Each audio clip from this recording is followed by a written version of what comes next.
تراویح میں انشاءاللہ 11واں پارہ جو ہے وہ مکمل ہوگا، اور 12ویں پارے میں سورہ ہود کے 4 رکوع کی تلاوت انشاءاللہ اللہ کی توفیق سے، کیونکہ سورہ توبہ میں 10ویں پارے کے دوسرے نصف سے غزوہ تبوک کا ذکر ہو رہا ہے، جو سن 9 ہجری میں پیش آیا، جس میں نفیر عام کا حکم، سب کو نکلنے کا حکم حالات جیسے، تو اس کا تذکرہ 10ویں پارے میں ہوا۔ منافقین کا بڑی تفصیل سے ہوا، ایسی ذہنیت کے لوگ اس قسم کے موقع پر کس طرح ہیلے بہانے تراشتے ہیں۔ تو 11ویں پارے میں اللہ جل شانہ نے ان کے یہ جو ہیلے بہانے تھے نبی صلی اللہ علیہ وسلم کو فرمایا کہ آپ ان کو بتا دیں، جو کچھ تم پیش کر رہے ہو وہ اللہ نے وحی الہی سے ہمیں باخبر کر دیا کہ اندر سے کیا سچائی ہے کیا جھوٹ ہے۔ آپ نے صاحب السلام کو فرمایا گیا، ہم نے آپ کو آگاہ کر دی ہے کہ اپنے عذر میں اپنے بہانوں میں جھوٹے ہیں، لیکن آپ ان کے خلاف کسی قسم کی کارروائی سے اعراض کیجیے۔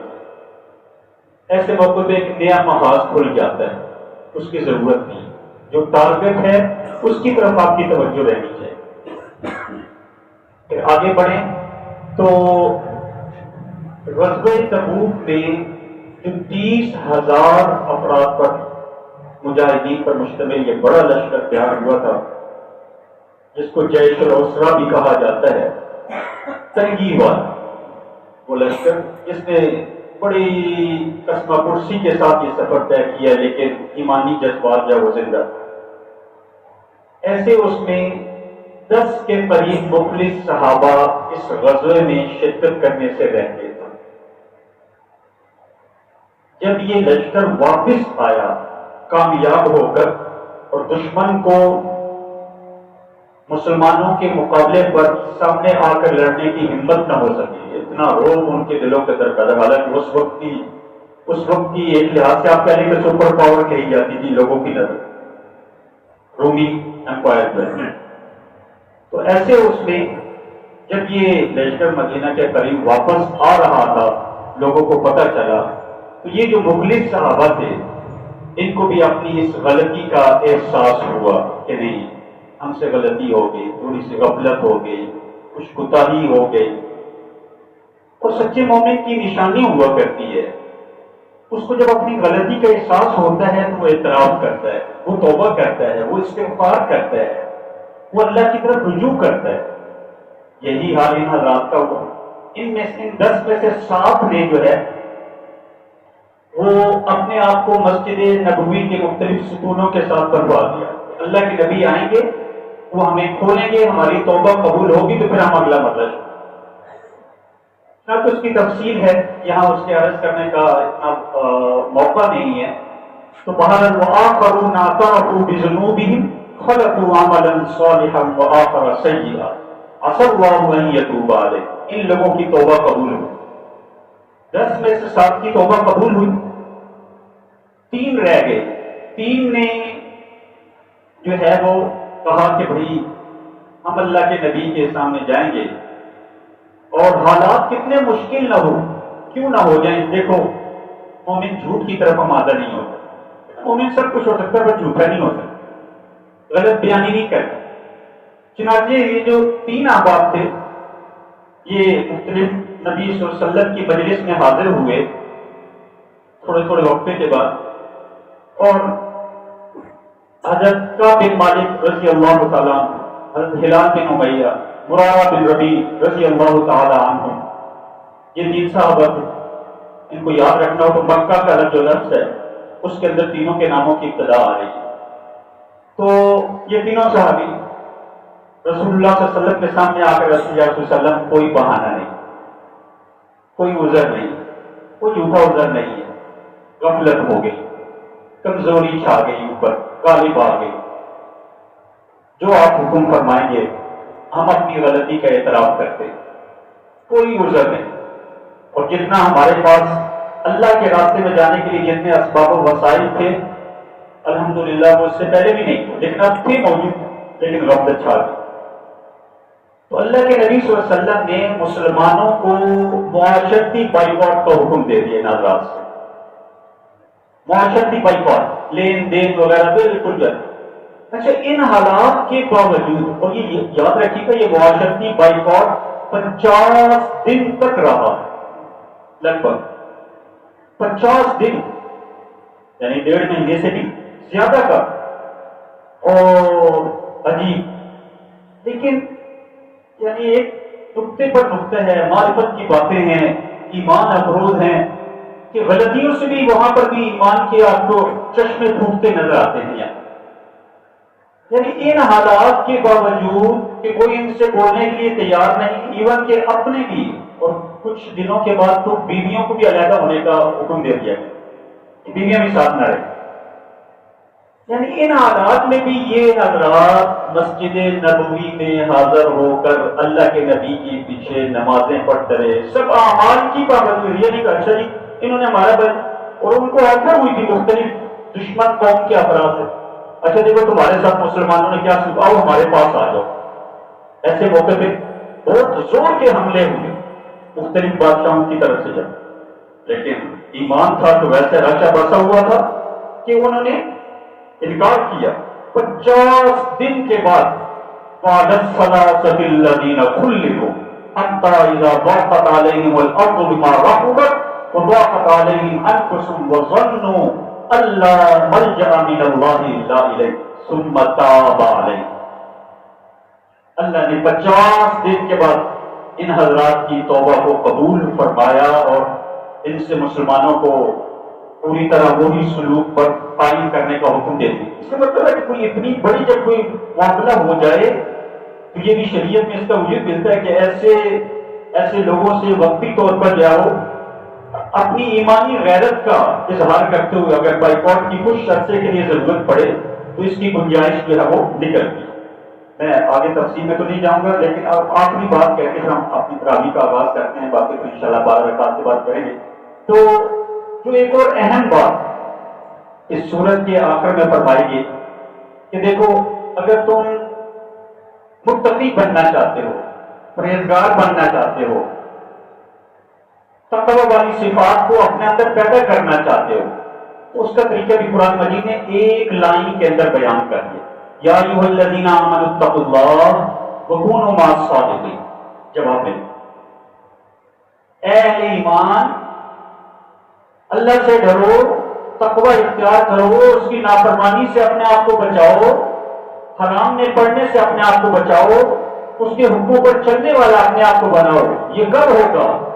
جب تمہاری مائیت، تمہارا رہن سہن، تمہارا اٹھنا بیٹھنا سچے لوگوں کے ساتھ ہوگا۔ سچے لوگ کون ہیں بھائی؟ جن کی خلوت، جن کی جلوت، جن کی تنہائیاں، جن کا معاشرے کے اندر دونوں ایک جیسا ہو۔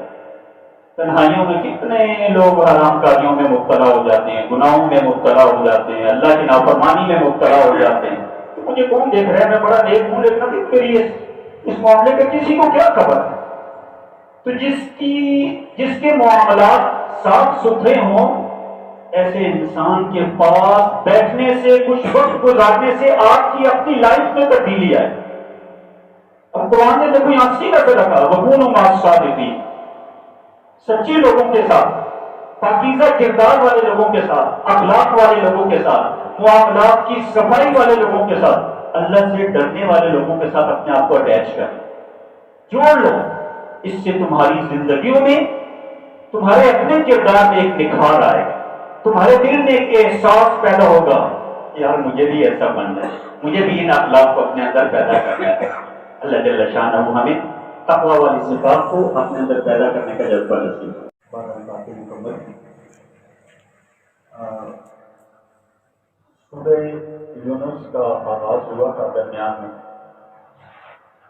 سورہ یونس 11 رکوع پر مشتمل یہ سورت ہے۔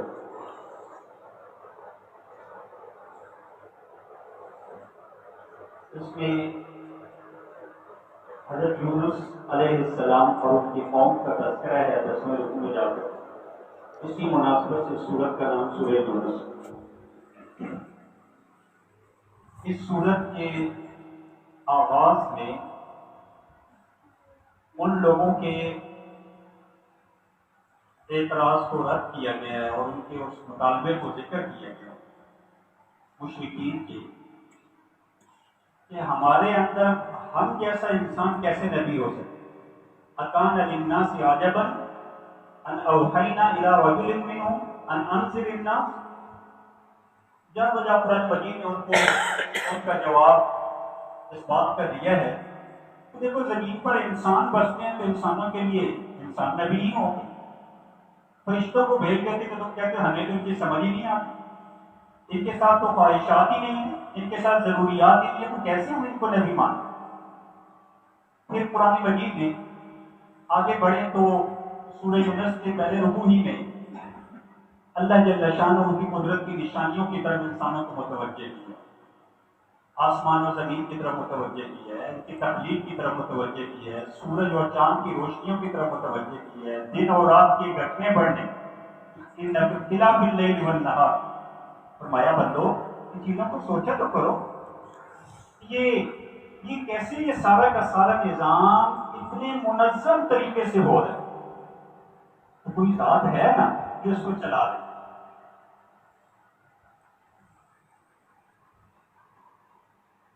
اور قرآن مجید کا مطالعہ کرنے والے حضرات جا بجا آپ کو جو مخالفین تھے رسول اللہ صلی اللہ علیہ وسلم کے زمانے میں, ان کے ایک اعتراض بارہا قرآن مجید نے ہی ذکر کیا ہے کہ یہ جس کو یہ نبی کہتے ہیں کہ یہ اللہ کا کلام ہے, یہ حقیقت یہ خود بنا کے لیا. کسی سے کوئی سنتا ہے, اس کے ساتھ کوئی ایسی ٹیم ہے, ایسے لوگ ہیں جن سے یہ کچھ سن کر اگلے دن آ کر ہمیں کہہ دیتا ہے کہ جی رب نے میرے اوپر اپنا کلام رکھا. یہ اللہ کا کلام نہیں. تو قرآن نے پورے قرآن کے آپ دیکھیں گے تو 3 طرح کے چیلنج دیے ہیں قرآن ایسے لوگوں کو جو یہ کہتے ہیں کہ یہ قرآن انسانی کاوش کا نام ہے, انسانی کوشش کا نام ہے. ایک تو کیا ہے کہ بھائی اگر تمہیں وَإِن كُنتُمْ فِي رَيْبٍ مِّمَّا نَزَّلْنَا عَلَىٰ عَبْدِنَا, دیکھو اگر تمہیں اس قرآن میں کوئی شک ہے, پہلا حیرت ہے یہ کہا ہے کہ تم بھی اس جیسا کلام بنا کے لے لاؤ. اگر انسان کا کلام ہے تو انسان کا مقابلہ کچھ نہ کچھ تو کر سکتا ہے, تو لے آؤ. پھر دوسرا چیلنج قرآن تھوڑا سا اور نیچے ہوتا ہے, نیچے والے اسٹیپ پہ ہوتا ہے.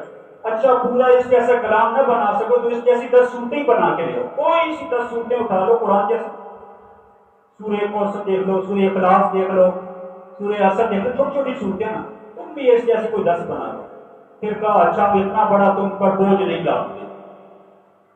اچھا کوئی قرآن کی ایک سورت جیسی کوئی سورت تم بھی لے آؤ. فَأْتُوا بِسُورَةٍ مِّثْلِهِ وَادْعُوا شُهَدَاءَكُم مِّن دُونِ, اور اپنے ساتھ اور بھی مددگار اکٹھے کر لو. لیکن نہیں کر.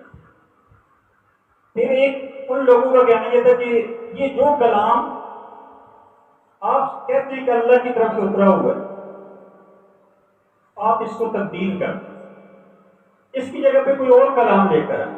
اس میں ہمارے معبودوں کے بارے میں, ہمارے آباء و اجداد کے بارے میں, ہمارے عقائد و نظریات کے بارے میں ہماری کبھی کوتاہیوں کو ذکر کیا گیا. تو پھر ہم سوچ سکتے ہیں آپ اس کی جگہ پہ کوئی اور قرآن لیں, یا اگر آپ اتنا نہیں کر سکتے تو کچھ اس میں تبدیلی کر دیں, ترمیم کر دیں, کچھ چیزیں ایڈ کر دیں, کچھ چیزیں آپ اس میں سے ڈراپ کر دیں, کچھ نکال دیں, کچھ اور اضافہ کر دیں, تو پھر بھی ہم آپ کی بات مانیں گے. میرا کام تو کیا ہے, میرے اوپر تو وحی الہی آتی ہے, میرا کام اس پیغام کو تم تک پہنچانا, اس کو بدلنا, اس میں ترمیم کرنا, یہ میرے اختیار کی بات نہیں ہے. اچھا آگے بڑھے تو پھر قرآن مجید نے پھر جہاں پر نصف ہو رہا ہے ایک مرتبہ پھر لوگوں کو متوجہ کیا ہے. کس بات کی طرف متوجہ کیا ہے کہ دیکھو مکہ والے لوگ بھی مشرکین مخالفین اس بات کا اعتراف کرتے تھے کہ ساری کائنات کا خالق اللہ ہے, رزاق رزق دینے والی ذات اللہ کی ہے, کائنات کے انتظام کو چلانے والی ذات اللہ کی ہے. قُلْ مَن يَرْزُقُكُم مِّنَ السَّمَاءِ وَالْأَرْضِ أَمَّن يَمْلِكُ السَّمْعَ وَالْأَبْصَارَ وَمَن يُخْرِجُ الْحَيَّ مِنَ ہاں جب تم ان سب چیزوں کو تسلیم کرتے ہو کہ کائنات کے سارے انتظام کو چلانے والی ذات اللہ کی ہے، پھر کہاں بھٹکے پھر رہے ہو؟ تمہاری عقلوں کو کیا ہو گیا کہ تم پھر ایک بات کو مانتے ہو اور پھر تم جو عملی قدم اٹھاتے ہو اس کے برعکس اٹھاتے ہو؟ فَسَيَقُولُونَ اللَّهُ فَقُلْ أَفَلَا تَتَّقُونَ۔ اس کے ساتھ ساتھ ہی پھر قرآن مجید ایک عمومی اعتراض جو قرآن مجید اور اللہ کی قدرت کے بارے آخرت کے بارے میں ایک عمومی اعتراض آپ کو قرآن میں جا بجا ملے گا مخالفین کیا کہ یہ جو مرنے کے بعد کی زندگی ہے نا، یہ کچھ سمجھ میں آنے والی بات۔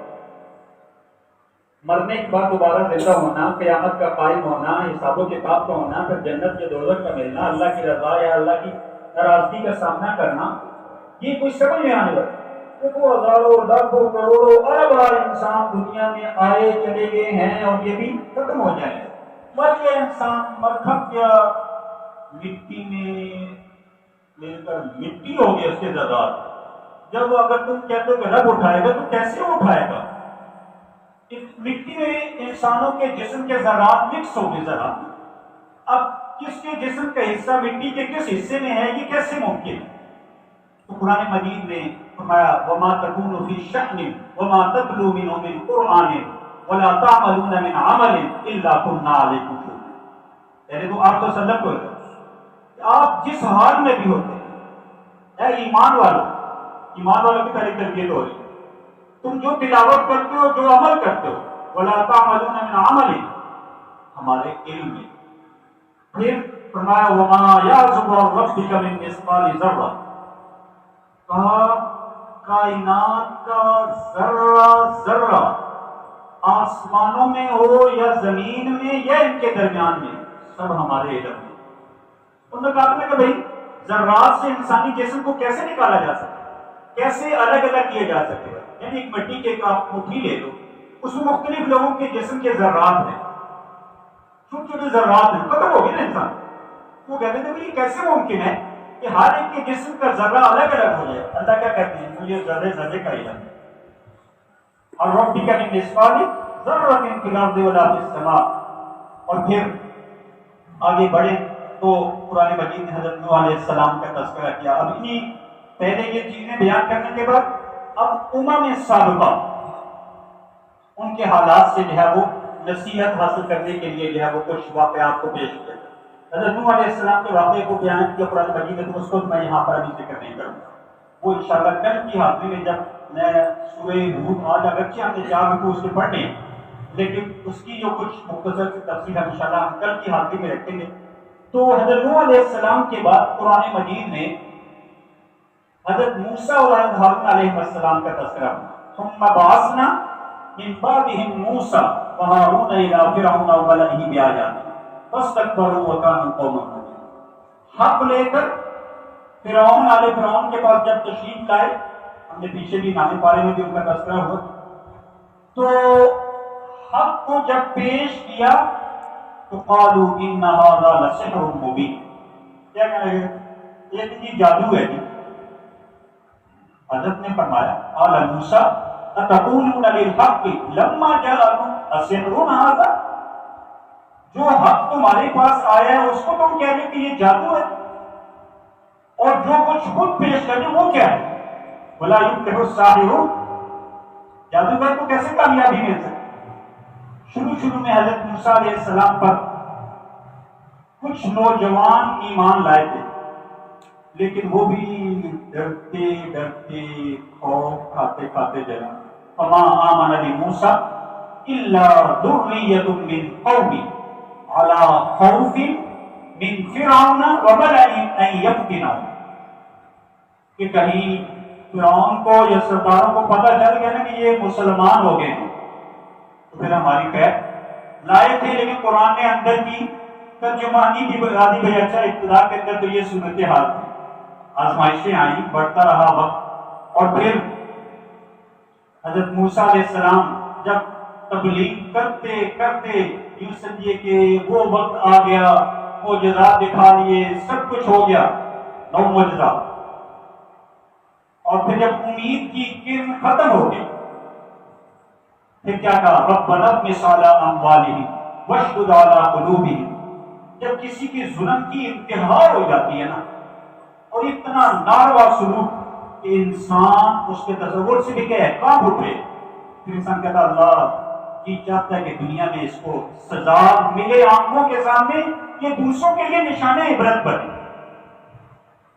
نبی کبھی بد دعا نہیں کرتا, لیکن جب یوں سمجھے کہ آخری کنارے پہ معاملہ پہنچ جاتا ہے نا کہ اب کوئی امید نہیں, تو پھر حضرت نوح کی بھی ایک تذکرہ حضرت موسیٰ علیہ السلام نے دی کہ اللہ آپ نے ان کو دنیا کی سج دھج دی, مال و دولت دی, فراوانی دی, اور اس کا یہ ناجائز فائدہ اٹھا رہے ہیں کہ لوگوں پر اپنا اثر دکھا رہے ہیں مال و دولت کی وجہ سے. ہم مال والے, ہم حکومت والے, ہم طاقت والے ہیں, اور مولا ان کو ڈھیل ملی ہوئی ہے اور یہ سمجھتے ہیں کہ رب ہم سے راضی ہے تو ہمیں ملا ہوا. آخر پھر قرآن مجید نے اس جگہ پر ذکر فرمایا کہ بھائی ہم نے فرعون کو جو ہے اور اس کے قوم کو غرق کر دیا, اور جب وہ غرق ہونے لگا تو وہ کہنے لگا کہ میں موسیٰ اور ہارون کے رب پر ایمان لایا. موت کے فرشتے کو دیکھا, اب جب ایسی صورت میں فرمایا گیا آن وقد عصیت قبل وکنت من المفسدین, جب میرے سچے نبی تجھے بتاتے رہے تجھے یقین نہیں آیا, آج جب یہ پردہ آخرت کا عالم برزخ کا ہٹ گیا اب تو کہتا ہے کہ میں ایمان لایا پر میں امتحان کا وقت ختم ہو, اب وہ آزمائش کا مرحلہ ختم ہو گیا. آج ہم کے جسم کو جو ہے وہ قیامت تک آنے والی انسانیت کے لیے جو ہے وہ نشان عبرت بنائیں. فَالْيَوْمَ نُنَجِّيكَ بِبَدَنِكَ لِتَكُونَ لِمَنْ خَلْفَكَ آیَةً, اور اس کے باوجود فرمایا لوگوں کی اکثریت ہماری نشانیوں سے بھی غافل. اس سورت کا نام چونکہ سورہ یونس تھا, حضرت یونس علیہ السلام کی قوم کا ذکر فرمایا کہ بھائی اللہ کا قانون یہ ہے جب موت کا وقت آ جائے یا نافرمان قوم عذاب الہی کو دیکھ لے اب توبہ کرے تو وہ توبہ قابل قبول ہے. موت کا وقت آ گیا, سامنے نظر آنے شروع ہو گیا حالات یا رب کا عذاب کھل کر سامنے آ گیا, فرمایا اب ایمان قابل قبول نہیں. فرمایا امم سابقہ میں ایک قوم ایسی گزری ہے کہ جو عین عذاب کے نزول سے کچھ پہلے ان کے دلوں میں احساس ہو گیا. یونس علیہ السلام تشریف لے جا چکے ہیں, ابھی سمجھے کہ اس کو آثار کہتے ہیں. عذاب آیا نہیں, عذاب آ جائے تو پھر تو توبہ کا دروازہ ہی بند ہے. ان کو محسوس ہو گیا کہ اللہ کے نبی کا ہمارے یہاں سے چلے جانا ہے اس بات کی علامت ہے جب کوئی خیر کی توقع نہیں رہی. لہذا سب نے توبہ کی, اللہ نے ان کی توبہ کو قبول کر. ہم کو بات کہ دیکھو مومن کا کام, داعی کا کام, اور اس سے بڑھ کر نبی کا کام حق کی دعوت دینا ہے. آگے کو قبول کرتا ہے یا نہیں کرتا, مانتا ہے یا نہیں مانتا, یہ اس کی ذمہ داری